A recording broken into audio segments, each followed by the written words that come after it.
ఇక తూర్పుగోదావరి జిల్లా రాజానగరం నియోజకవర్గంలో టీడీపీ అధినేత చంద్రబాబు నాయుడు సతీమణి భువనేశ్వరి పర్యటించారు. చంద్రబాబు నాయుడు జైలులో ఉన్న సమయంలో పోలవరం గ్రామంలో గుండెపోటుతో మృతి చెందిన బాధిత కుటుంబాలను ఆమె పరామర్శించారు.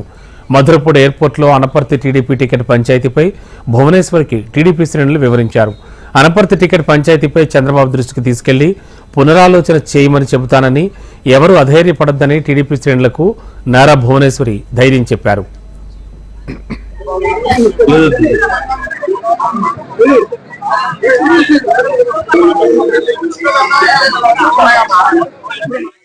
బీజేపీకి ఇస్తే మరి పురంధేశ్వరి గారు కూడా ఓడిపోయే పరిస్థితి ఉంది.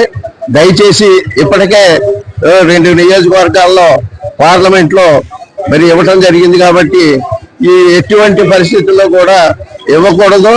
రామకృష్ణారెడ్డి గారి కుటుంబం మూలారెడ్డి గారి దగ్గర నుంచి 42 సంవత్సరాలుగా మరి పార్టీకి సేవ చేస్తూ వారి పార్టీకి అంకితమైనటువంటి కుటుంబం 5 సంవత్సరాలుగా అనేక కేసులతో అనేక ఇబ్బందులతో ఎదురెడ్డి పోరాడినటువంటి మా నాయకుడు రామకృష్ణారెడ్డి గారి